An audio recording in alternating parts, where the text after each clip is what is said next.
स्वागत है आप सभी का न्यूज 18 राजस्थान पर। मैं हूं आप सबके साथ ऋषिका और आप देख रहे हैं मेरे साथ सुप्रभात राजस्थान। सुप्रभात राजस्थान में सबसे पहले बात करेंगे 7 बजे की उन 5 बड़ी खबरों के बारे में जिन पर आज दिन भर हम चर्चा करने वाले हैं। सबसे पहले बात होगी भारत जोड़ो यात्रा की। भारत जोड़ो यात्रा का आज राजस्थान में 9वां दिन है।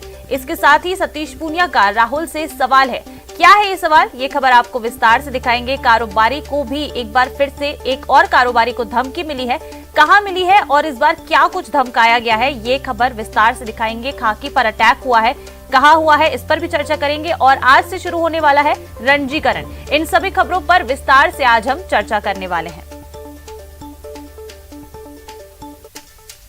और चलिए बुलेटिन में सबसे पहले बड़ी खबर की बात कर लेते हैं। अजमेर से एक बड़ी खबर आ रही है। रसद विभाग की बड़ी कार्रवाई देखने को मिली है। एलपीजी गैस से भरा एक टैंकर बरामद किया है। 20,000 लीटर एलपीजी गैस पकड़ी गई है। बता दें टैंकर के साथ 60 से ज्यादा सिलेंडर जब्त किए गए हैं। अवैध रूप से रिफिलिंग करते यहां पर पकड़ा गया है। अजमेर से ये बड़ी खबर आपको बता रहे हैं। रसद विभाग की बड़ी कार्रवाई सामने आई है। एलपीजी गैस से भरा एक टैंकर बरामद किया गया है। 20,000 लीटर एलपीजी गैस यहां पर पकड़ी गई है। टैंकर के साथ बता दें 60 से ज्यादा सिलेंडर भी जब्त किए गए हैं। अवैध रूप से रिफिलिंग का काम यहां पर किया जा रहा था, जिस पर रसद विभाग ने कार्रवाई की और एलपीजी गैस से भरा टैंकर बरामद किया गया है रसद विभाग की तरफ से। बता दें कि टैंकर में 20,000 लीटर एलपीजी गैस जो है वो भरी हुई थी। टैंकर के साथ 60 से ज्यादा सिलेंडर जो है वो जब्त किए गए हैं। 20,000 लीटर एलपीजी गैस पकड़ी गई है। बड़ी खबर इस वक्त की अजमेर से ये आपको बता रहे हैं, जहां पर रसद विभाग की बड़ी कार्रवाई देखने को मिली। एलपीजी गैस से भरा टैंकर यहां पर पकड़ाया है।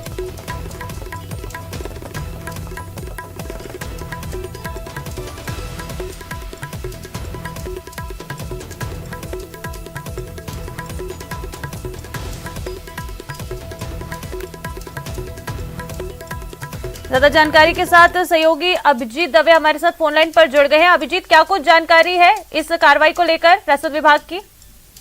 देखिए, पिछले दिनों इस तरह की एक घटना निकल सामने आई थी कि अजमेर ब्यावर राष्ट्रीय राजमार्ग पर सड़क किनारे जो है अवैध डीजल के टैंकरों से परिवहन हो रहा है। डीजल चोरी किया जा रहा है, जिसको लेकर लापरवाही चलते बड़ी एक हादसा भी हुआ था। आग लग गई थी और 4 टैंकर जो है वो बुरी तरह से जलकर उसमें खत्म हो गए थे। उसके बाद से ये बात निकल सामने आई थी पुलिस की पड़ताल में भी कि कहीं ना कहीं अवैध डीजलों का परिवहन जो होता है वहां पे होता है, डीजल चोरी किया जाता। तो इसी को लेकर जो है जिला स्तरीय बड़ी बैठक हुई थी कलेक्टर की अध्यक्षता में। उसमें इस बात को लेकर ताकीद किया गया था कि जो अवैध रिफिलिंग का काम है, चाहे वो एलपीजी का हो चाहे एलपीजी हो, उस पर रोक लगाई जा सकती। ठीक है अभिजीत, आपसे अपडेट्स लेते रहेंगे। फिलहाल आपका शुक्रिया इन तमाम जानकारियों के लिए। आगे बढ़ेंगे और देखिए कोटा से एक बड़ी खबर है। कोटा में छात्रों का सुसाइड का ये पूरा मामला है, जिसमें अपडेट आपको बता दें 2 कोचिंग छात्रों के शवों का आज पोस्टमार्टम किया जाएगा। बड़ा अपडेट ये आपको कोटा से बता रहे हैं। छात्रों के सुसाइड मामले में बता दें कि 2 कोचिंग छात्रों के शवों का आज पोस्टमार्टम होगा। दोनों छात्रों के परिजन कोटा पहुंचने वाले हैं। बिहार के रहने वाले ये दोनों छात्र थे जिन्होंने कल सुसाइड कर लिया था। और बता दें कि सुसाइड के कारणों का अभी तक कोई पता नहीं चल पाया है। सुसाइड करने वाले 2 कोचिंग छात्रों के शवों का आज फिर पोस्टमार्टम होगा। उनके परिजन रास्ते में हैं, पहुंचने वाले हैं कोटा। दोनों मृतक छात्रों के परिजन बता दें कि थोड़ी देर बाद ही कोटा में पहुंच जाएंगे। बिहार के रहने वाले हैं दोनों ही मृतक छात्र। अंकुश और उज्जवल ने बता दें कि सुसाइड किया था और इन सुसाइड के कारणों का फिलहाल कोई खुलासा नहीं हो पाया है।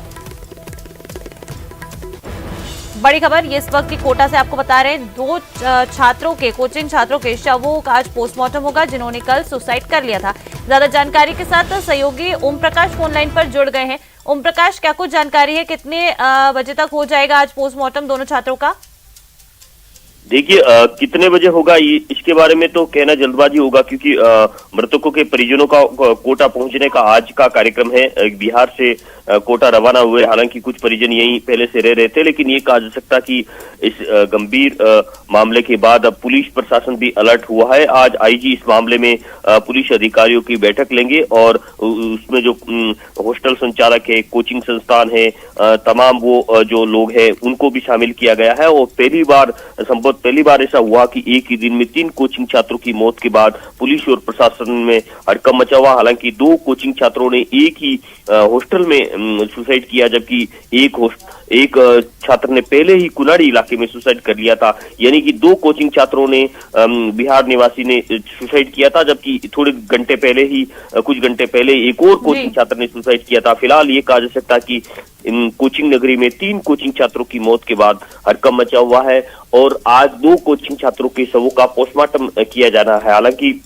इस मामले में पूरी तरह से तस्वीर साफ नहीं हो पाएगी कितने बजे होगा पोस्टमार्टम, क्योंकि परिजनों के पहुंचने के बाद ही पूरी तरह से स्पष्ट स्थिति हो पाएगी। फिलहाल मृतकों के शवों को, जो दोनों कोचिंग छात्र हैं उनके शवों को एमबीएस अस्पताल की मोर्चरी में रखवाया गया है, जबकि जवाहरनगर थाना पुलिस पूरे मामले की जांच में जुटी हुई। लेकिन बड़ी घटना, बड़ी वारदात कही जा सकती है कि 2 कोचिंग छात्र दोस्त कहे जाते हैं, बिहार के निवासी यही के हॉस्टल में रहते थे। को बताया जा रहा है कि कुछ दिनों से वो कोचिंग संस्थान भी नहीं जा रहे थे और पढ़ाई को लेकर। ओम प्रकाश, देखना होगा कि आखिर इन छात्रों के सुसाइड के पीछे का क्या कारण रहा। पुलिस इसके बारे में जांच करेगी, तभी सब कुछ सामने आ पाएगा। आपसे अपडेट्स लेते रहेंगे। फिलहाल आपका शुक्रिया इन तमाम जानकारियों के लिए।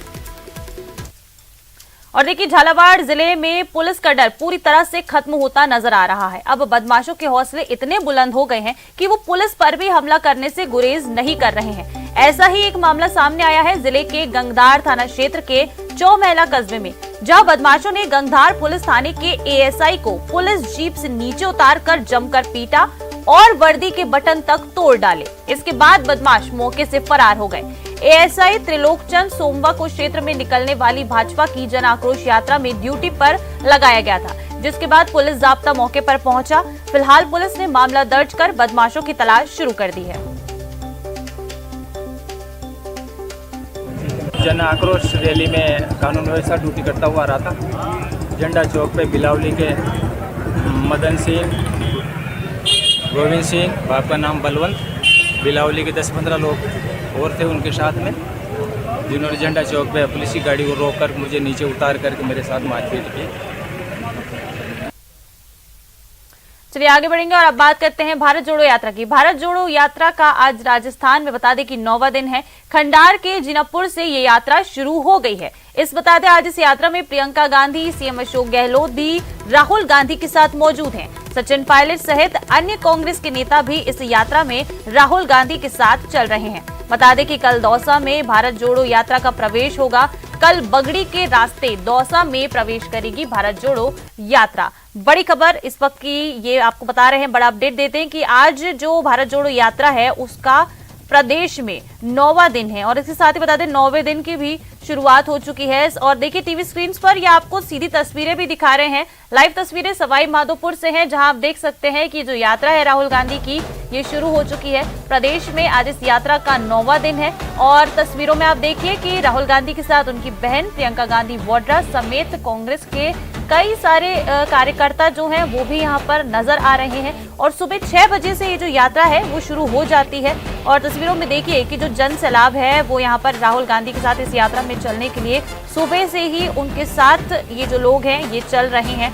आप देख सकते हैं संख्या देखिए लोगों की, किस तरह से कांग्रेस कार्यकर्ता नेता जो हैं वो भी इस यात्रा में राहुल गांधी के साथ नजर आ रहे हैं। और जब से ही इस यात्रा ने प्रदेश में एंट्री की है तब से ही जो समर्थन देखने को मिल रहा है पूरे प्रदेश के लोगों के द्वारा, जिस जिस जिले में ये यात्रा प्रवेश कर रही है वहां के लोग इंतजार में रहते हैं कि राहुल गांधी आएंगे और उनकी समस्याओं को सुनेंगे। कल भी एक ऐसी तस्वीर आई थी जब यात्रा के दौरान कुछ किसानों से भी राहुल गांधी मिले थे, उन्होंने गले भी लगाया था, उनकी समस्याओं को सुना था। और इसके पहले भी एक तस्वीर वो आई थी जब राहुल गांधी ने बीजेपी के जो कार्यालय से कार्यकर्ता उनकी यात्रा को देख रहे थे उनका अभिवादन किया था। तो इस तरह की कुछ तस्वीरें हैं जो राजस्थान में भारत जोड़ो यात्रा की जब एंट्री हुई है उसके बाद से ही लगातार सामने आ रही है। और अगर कल की बात की जाए तो कल जो ये यात्रा थी उसका जो कल का जो दिन था वो पूरी तरह से महिलाओं के लिए रिजर्व रखा गया था। कल हमने देखा था कि कई बड़े जो नेत्री हैं कांग्रेस की वो भारत जोड़ो यात्रा में शामिल हुई थी और महिलाओं के लिए खासतौर पर कल का दिन रिजर्व था। पारंपरिक जो नृत्य हैं राजस्थान के वो भी कल यात्रा के दौरान देखने को मिले थे। और चलिए सीधी तस्वीरों और ज्यादा जानकारी के साथ सहयोगी सचिन शर्मा हमारे साथ एक बार फिर जुड़ रहे हैं, उनसे अपडेट्स लेंगे यात्रा को लेकर। सचिन, आज क्या कुछ खास होने वाला है इस यात्रा में? जैसा कि हम तस्वीरों में देख रहे हैं, राहुल गांधी की जो भारत जोड़ो यात्रा है, आज 9वां दिन है इसका प्रदेश में। और देखिए, यात्रा सुबह से शुरू हो गई है। प्रियंका गांधी भी उनके साथ नजर आ रही है। जैसा कि कल था महिलाओं के लिए समर्पित था, कल का रिजर्व था, कल का दिन। आज क्या कुछ खास है इस यात्रा में? बिल्कुल बिल्कुल, देखिए यात्रा जो है वो आज 9वां दिन है और सवाई माधोपुर शहर से इस समय यात्रा निकल रही है। मैं सबसे पहले आपको राहुल गांधी और उसके बाद शोर दिखाता हूँ और उसके बाद हम जो है यात्रा पे बात करेंगे, लोगों से बात करने की कोशिश करेंगे। जो यात्रा है वो इस समय जो सवाई माधोपुर का खंडार है क्षेत्र है, वहां से यात्रा की शुरुआत हुई थी जीनापुर से, और अब यात्रा जो है वो सवाई माधोपुर शहर के बीचों बीच निकली। सराउंडिंग में आप देखिए जहां जहां से यात्रा निकल रही है, सड़क के दोनों तरफ लोग खड़े हैं राहुल गांधी का स्वागत करने के लिए। यात्रा पे फूल बरसाए जा रहे हैं। यात्रा को जो है पूरा जन समर्थन आपको दिखाई देगा, क्योंकि शहर के अंदर जो है वो बड़ी संख्या के अंदर काफी भीड़ रहती है। 2 फ्लाईओवर से यात्रा निकली। कुछ देर पहले एक एम्बुलेंस भी जो है वो यात्रा के बीच में आई थी, उसको भी राहुल गांधी ने जगह दी। तो तमाम तरह की जो तस्वीरें हैं वो यात्रा में दिखाई दे रही है। कल जैसा कि राहुल गांधी महिलाओं के साथ उन्होंने संवाद किया, उससे पहले अगर बात करें तो कोचिंग स्टूडेंट के साथ संवाद किया था। कल उन्होंने फुटबॉल भी खेली। और आज यात्रा की अगर शुरुआत की बात करें तो देखिए, शुरुआत के अंदर प्रियंका गांधी और उनकी जो भांजी है मिराया, वो राहुल गांधी के साथ चली। सबसे पहले शुरुआत में कुछ देर के लिए सीएम अशोक गहलोत और जो सीएम अशोक गहलोत, सचिन पायलट, ये तमाम लोग जो हैं वो राहुल गांधी के साथ चले। और कुछ देर बाद में जैसी यात्रा ने शहर में प्रवेश किया तो दानिश अबरार, जो कि स्थानीय विधायक हैं, उन्होंने जो है यात्रा में प्रवेश किया। उनके साथ राहुल गांधी ने वार्ता की। राहुल गांधी के साथ वार्ता हुई दानिश अबरार की। तो शहर के बीचों बीच से इस समय यात्रा चल रही है। तस्वीरें में एक बार फिर आपको दिखाने की कोशिश करेंगे कि सवाई माधोपुर शहर जो है वो किस तरह से है। और देखिए, सवाई माधोपुर से गांधी परिवार के अगर रिश्तों की बात करें तो सवाई माधोपुर से गांधी परिवार का लंबा रिश्ता रहा है। रणथंभौर हो, लगातार राजीव गांधी रणथंभौर आते रहे हैं, सोनिया गांधी रणथंभौर आती रही है। प्रियंका गांधी का तो सबसे पसंदीदा जो शहर है वो रणथंभौर रहा है। प्रियंका गांधी जो है वो हमेशा से रणथंभौर जो है वो चलती रही है, रणथंभौर आती रही है। और एक सबसे बड़ी बात है कि देखिए, मीणा बाहुल्य और गुजर बाहुल्य क्षेत्र आ जाता है तो यहाँ का जो परिधान है, यहाँ की जो वेशभूषा है वो लोगों को काफी अट्रैक्ट करती है। पीली लुगड़ी जो राजस्थान की अपनी एक विशेष पहचान है, वो हमेशा से जो है सवाई माधोपुर, दौसा, इस एरिया में शुरुआत हो जाती है। जो यहाँ के राजस्थानी गाने हैं वो आपको यात्रा के दौरान लगातार सुनाई देंगे। अगर यात्रा के कार्यक्रम की बात करें तो पहले चरण की शुरुआत हो चुकी है और जो चरण है आगे का, जो चरण है, दूसरा चरण है, वो जो है यात्रा का 10 बजे आएगा। और अगर अंतिम चरण की बात करें तो दहलोद सवाई माधोपुर में ही यात्रा रहेगी। तो कल सवाई माधोपुर में प्रवेश कर दिया था यात्रा ने पहले चरण के बाद, और लगातार 2 से ढाई दिन जो है यात्रा वो सवाई माधोपुर में ही रहेगी। और उसके बाद में कल लालसोट दौसा के अंदर जो है वो यात्रा का प्रवेश हो जाएगा। कुछ प्रदेश यात्री भी लगातार यात्रा के साथ चल रहे हैं, उनसे बात कर लेते हैं। सर, आप बताइए कब से आप यात्रा के साथ चल रहे हैं और अब आज जब यात्रा का 9वां दिन है तो उसको लेकर आप क्या कहेंगे, कैसा महसूस कर रहे हैं? सुभाष कुमार मिश्रा, जिला संगठन महासचिव टोंक। मैं 4 तारीख से कंटिन्यू शामिल हुआ हूँ इस यात्रा में। एक दिन 4-5 तारीख को थोड़ी सी दिक्कत आई, बाकी अब ऐसा लग रहा है कि बिल्कुल रूटीन में हम चल रहे हैं और तमाम भारतवर्ष के जनता इसमें सम्मिलित है और लोगों के अंदर उत्साह दिखाई देता है। वही बीजेपी की जो जन आक्रोश रैली है उसमें तमाम रैलियां फेल होती जा रही है, उसमें लोग इकट्ठा नहीं हो रहे हैं। और वही हमारा भारत जोड़ो यात्रा है, उसमें तमाम लोग इकट्ठा हो रहे हैं। जगह जगह से अपार भीड़, अपार समर्थन। आप क्या कहेंगे? सर, राहुल गांधी बहुत अच्छा कर रहे हैं। राहुल गांधी जी नफरत जोड़ और भारत जोड़ने की बात कर रहे हैं। बहुत ही अच्छा मैसेज है और इससे कांग्रेस पार्टी को पीछे आइए।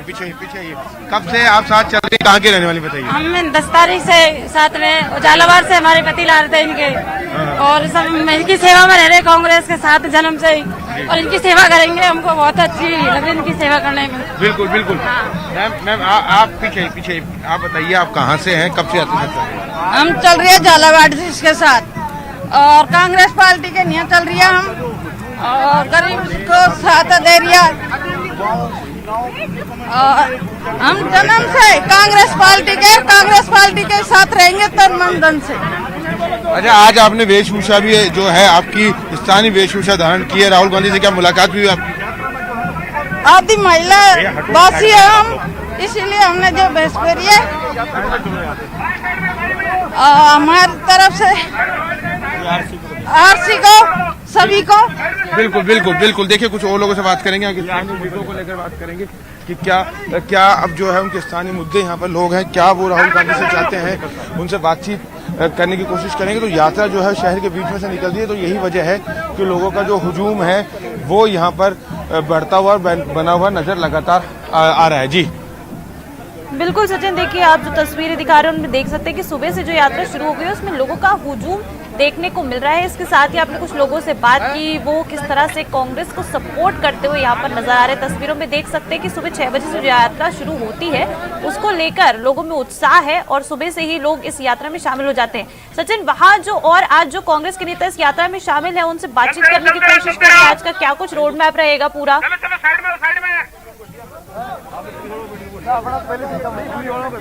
हाँ बिल्कुल, देखिए आज के अगर रोड मैप की अगर हम बात करें तो जो आज यात्रा है वो खंडार की जिनापुर से शुरू हुई है। पहला चरण जो है वो 10 बजे सवाई माधोपुर में ही रहेगा, खंडार विधानसभा क्षेत्र में ही जो है सवाई माधोपुर रहेगा।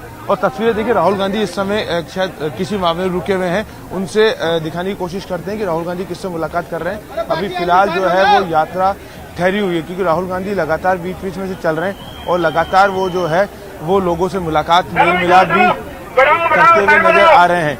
और क्योंकि शहर के बीच से निकल रही है इसलिए आपको दिखाई दे रहा होगा कि वैन के जो मीडिया वैन है उसके पीछे भी लगातार लोग जमा हैं। हालांकि पुलिस जो है वो उनको उठाने की कोशिश कर रही है। और एक तस्वीर और दिखाऊंगा मैं आपको पुलिसकर्मी की, जो एक नया ट्रेंड देखने को, देखिए यात्रा में जब साथ चलते हैं तो अलग अलग चीजें देखने को मिलती है, अलग अलग तस्वीरें जो हैं वो देखने को मिलती है। ये सवाई माधोपुर पुलिस का एक नया ट्रेंड है कि लोगों को साइड में करने के लिए लाउड स्पीकर और जो माइक है वो साथ में लेके चल रहे हैं। और सीआई स्तर के जो अधिकारी हैं वो इस तरह से चल रहे हैं और भीड़ को जो है हटाने की कोशिश कर रहे हैं, यानी संचालन की लगातार कोशिश कर रहे हैं। तो अलग अलग जब जिलों से हम लोग गुजर रहे हैं, चाहे झालावाड़ की बात करें, अगर उसके बाद बूंदी की बात करें, उसके बाद माफ कीजिएगा कोटा बीच में गया था, कोटा शहर की बात करें, फिर बूंदी और अभी चौथा जिला जो है झालावाड़, सवाई माधोपुर हम आ गए। तो अलग अलग रंग, अलग अलग परिधान तो देखने को मिलते ही हैं, अलग अलग कार्यशैली भी जो है वो साफ नजर आती है।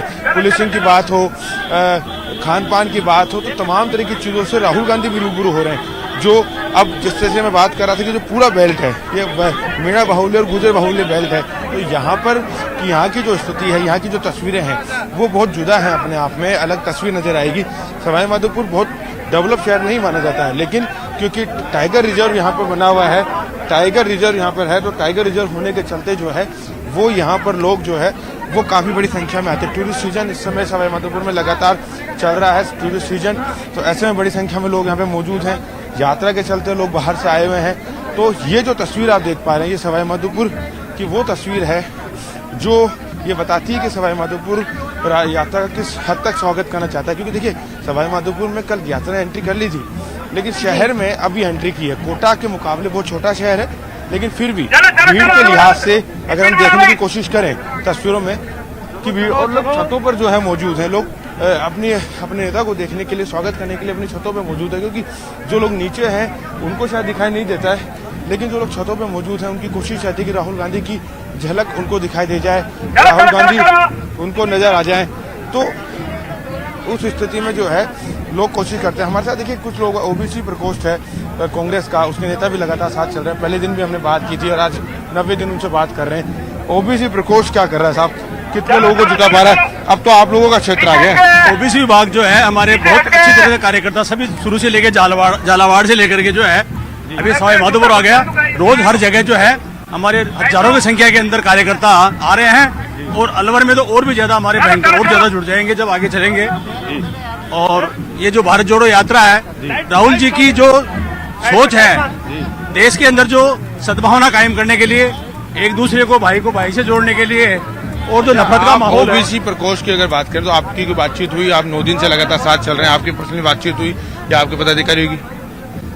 ओबीसी के बारे में राहुल जी ने हमारे से पूछा था, भाई राजस्थान सरकार ओबीसी के लिए क्या कर रही है जी। हम जब साथ चले थे तो हमने कहा भाई सरकार जो है बहुत अच्छा काम कर रही है किसानों के लिए भी, क्यों ओबीसी विभाग अधिकतर किसान है, किसानों के लिए कर्ज माफी किया है, बिजली के बिल माफ किए हैं, बहुत से ऐसे कार्य किए हैं। बिजली के बिल से ध्यान है, काफी किसान नाराज भी हैं। कल राहुल गांधी जिस किसान के घर पर रुके, वहाँ की रिपोर्ट हमने दिखाई, उसका कहना था कि बिजली के बिलों से वो परेशान है, बिजली के बिल माफ नहीं हो रहे हैं। वो गलत कह रहे हैं, मतलब ऐसा कोई नहीं है। 1000 रुपए जो है महीने की सब्सिडी है बिजली के अंदर, और वो हर किसान को मिल रही है। बिल्कुल तस्वीरें देख लीजिए, जो राहुल गांधी है, लोग ढोल मजीरे बजाकर जो है वो राहुल गांधी का स्वागत करते हुए नजर आ रहे हैं। और फिलहाल जो यहाँ की स्थिति है, शायद मैं भी इस भीड़ में ही फंस गया हूँ, क्योंकि ये स्थिति अमूमन देखी नहीं जाती है। लेकिन कोटा शहर में हमने ये हालात देखे थे, और अब सवाई माधोपुर शहर में ये स्थिति है कि पुलिस को जो है अतिरिक्त मेहनत करनी पड़ रही है, अतिरिक्त मशक्कत पुलिस को करनी पड़ रही है। लेकिन लोग जो है आपका ये तस्वीरें दिखाने के लिए आप बने रहिएगा और आपसे अपडेट्स लगातार लेते रहेंगे भारत जोड़ो यात्रा को लेकर। फिलहाल आपका शुक्रिया इन तस्वीरों को हमारे दर्शकों के साथ साझा करने के लिए। आगे बढ़ेंगे और देखिए, राजधानी जयपुर से एक बड़ी खबर है। न्यायिक कर्मचारियों की हड़ताल जारी रहेगी। न्यायिक कर्मचारी आज भी सामूहिक अवकाश रखने वाले हैं। प्रदेश भर की अधीनस्थ अदालतों में आज कामकाज बंद रहेगा। रजिस्ट्रार जनरल ने अवकाश पर रहने वालों पर सख्त कार्रवाई के निर्देश दिए हैं। न्यायिक कर्मियों की मांगों पर लिखित आदेश जारी होने तक ये कार्य बहिष्कार जारी रहेगा। वहीं मांगे पूरी नहीं होने तक न्यायिक कर्मचारियों का सामूहिक अवकाश जारी रहेगा। राजस्थान न्यायिक कर्मचारी संघ की बैठक में ये निर्णय लिया गया है। बड़ी खबर इस वक्त की आपको बता रहे हैं। राजधानी जयपुर से न्यायिक कर्मचारियों की हड़ताल अभी भी जारी रहेगी। न्यायिक कर्मचारी आज भी अपना अवकाश जो है, सामूहिक अवकाश, उसे जारी रखेंगे, जिसके कारण प्रदेश की अधीनस्थ अदालतों में कामकाज बंद रहेंगे। रजिस्ट्रार जनरल ने अवकाश पर रहने वालों पर सख्त कार्रवाई के निर्देश भी दे दिए हैं, लेकिन इसके बावजूद भी ये जो हड़ताल है वो जारी रहेगी। न्यायिक कर्मियों की मांगों पर जब तक लिखित आदेश नहीं जारी हो जाता है, वो तब तक अपना कार्य बहिष्कार जारी रखेंगे। मांगे पूरी नहीं होने तक ये जो कर्मचारी हैं, उन्होंने सामूहिक अवकाश पर रहने की बात कही है। राजस्थान न्यायिक कर्मचारी संघ की बैठक में इसको लेकर निर्णय लिया गया। बड़ी खबर राजधानी जयपुर से आपको बता रहे हैं, न्यायिक कर्मचारी की मौत के मामले में बड़ा अपडेट। न्यायिक जो कर्मचारी हैं वो अब भी अपनी हड़ताल जारी रखेंगे। आज भी बता दें कि सामूहिक अवकाश रहेगा। ज्यादा जानकारी के साथ सहयोगी राकेश शर्मा फोन लाइन पर जुड़ गए हैं। राकेश, क्या कुछ जानकारी है? अभी भी ये जो है न्यायिक कर्मचारी अपनी हड़ताल को जारी रखेंगे?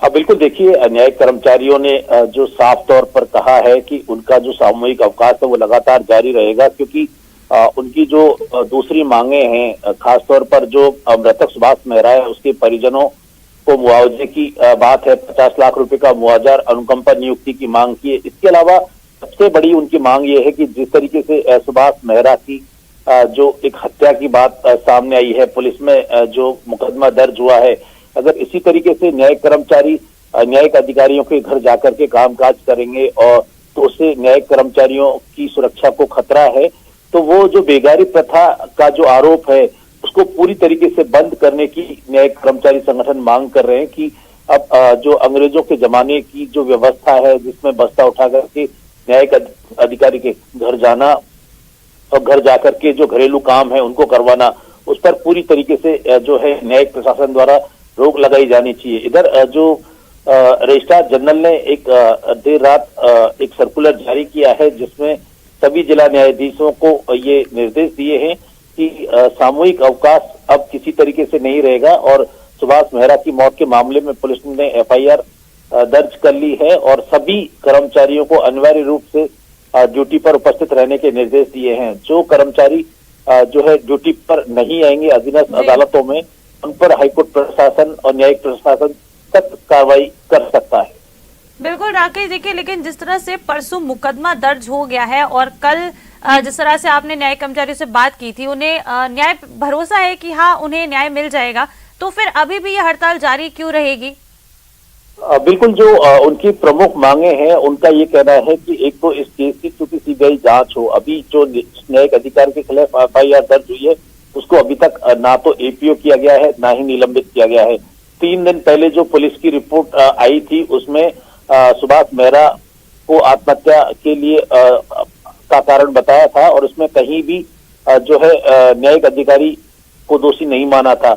अचानक ही 3 दिन बाद जो एफआईआर आई है उसमें न्यायिक अधिकारी के खिलाफ हत्या का मुकदमा दर्ज किया गया है। तो न्यायिक कर्मचारी इस बात को लेकर पसुपेश में है कि जिस तरह की जो व्यवस्था या जो कानूनन कार्रवाई की जा रही है उससे कहीं जो उनका एक सामूहिक ये आंदोलन है उसको संभवतः तोड़ने की कवायद की जा रही है। तो न्यायिक कर्मचारी दूसरी मांगों को लेकर भी जो है हड़ताल पर है। जब तक उन्हें लिखित आश्वासन नहीं मिलेगा, लिखित आदेश नहीं मिलेंगे, तब तक उन्होंने इस सामूहिक अवकाश को जारी रखने की घोषणा की है। ठीक है राकेश, आप पूरे मामले पर नजर बनाए रखिएगा, अपडेट्स आपसे लगातार हम लेते रहेंगे। फिलहाल आपका शुक्रिया इन तमाम जानकारियों के लिए।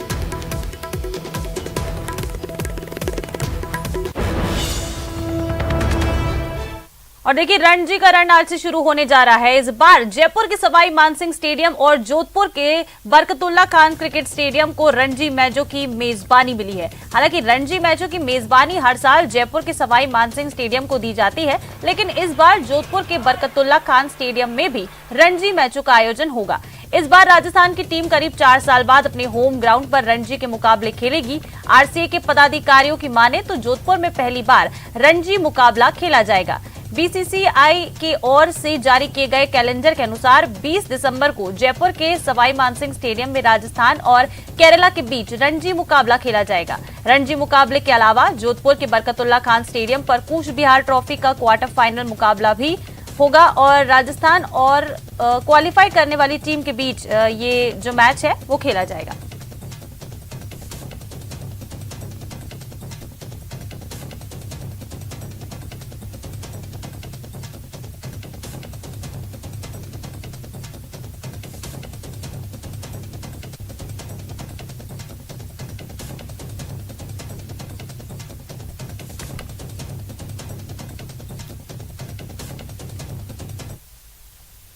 और देखिए, इस बीच एक और बड़ी खबर आपको बता दें, कोटा से बड़ी खबर आ रही है, जहां 13 साल की नाबालिग के साथ दुष्कर्म का मामला सामने आया है। बहला फुसलाकर एमपी ले जाकर इस पूरी रेप की वारदात को अंजाम दिया गया। पीड़िता को बाल कल्याण समिति के समक्ष पेश किया गया है।